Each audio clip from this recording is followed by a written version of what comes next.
Oh, hi! Didn't see you there. Dr. Sebastian Lopez, clinical geneticist. Over the past couple of years, my colleagues and I have been researching and experimenting on genetic disorders. Though there's been this one that's been taking the most of our time.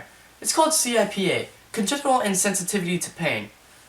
This is one of the rarest disorders we've ever come across, with less than 60 cases in the United States since 1983. This is concerning, for if not a lot of people have CIPA, there's not many specialists to go around who would treat its symptoms.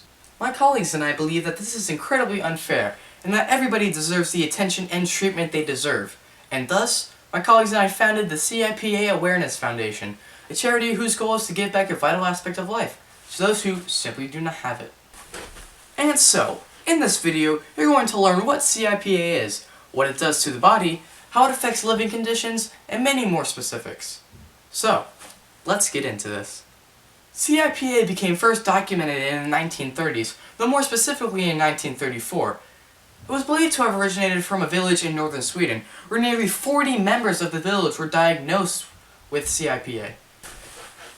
As it began to grow, researchers divided it up into two different cases: congenital insensitivity to pain, which is lacking the ability to perceive pain, and congenital indifference to pain, which means they lack a response to pain.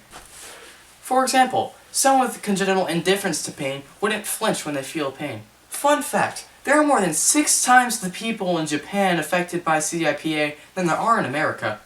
Now, what is CIPA? I mean, I've already explained it's an acronym for congenital insensitivity to pain, but what do all those big, fancy words mean? Well, let's explain.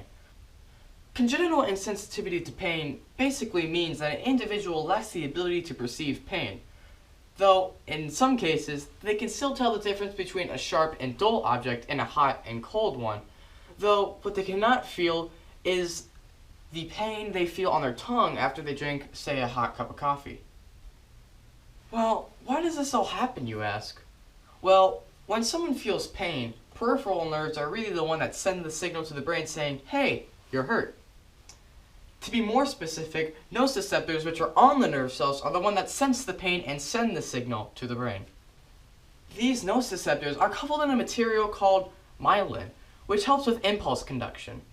Axons, which are a structure a part of the nerve cells, are the ones that take the signal from the nociceptor and carry it to the brain.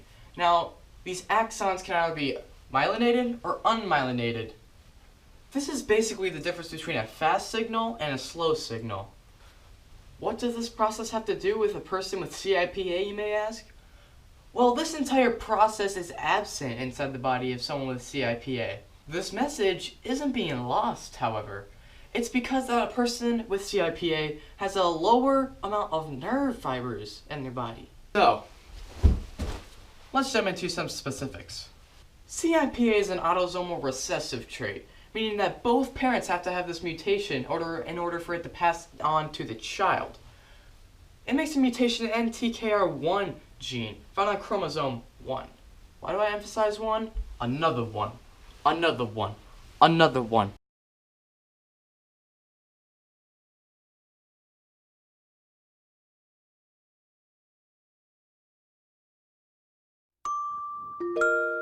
This is Isaac. Isaac is a sufferer of CIPA. When he was born, his parents didn't know about his condition. Then, one day when Isaac was a toddler, his parents found that he had been teething on his tongue and had chewed nearly half of it away. After tending to his injury, they ran certain tests on him because they noticed that he wasn't showing any signs of pain. The results of these tests confirmed that Isaac had the rare genetic disorder, congenital insensitivity to pain. We're doing the best we can to teach him. He knows blood is bad, said Randy, Isaac's father. We taught him even when he was little to say, ow. You don't have to tell normal kids to say ow. Since the body's natural function for perceiving injury doesn't function for Isaac, his parents have been trying to teach him other ways to know that he is hurt and that he needs help. For example, when feeling something that he has been told can hurt him, like part of him being stepped on, his parents taught him to say, owie. Many people don't know that this condition really exists. Stephen, another sufferer of CIPA, was often covered in injuries that he paid no mind to. People assumed that this was due to negligence and abuse by his parents. His parents were accused of child abuse, and Stephen was taken from his home by Child Protective Services.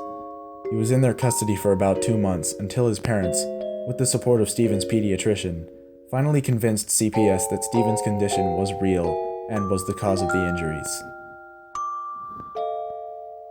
If CPS, the people who should really know about this condition, weren't aware of its existence, then there should absolutely be more awareness of this devastating genetic disorder. Donating to the CIPA Awareness Foundation will help to train painless children to know when they're injured and when they should get help, while also spreading awareness of the disorder.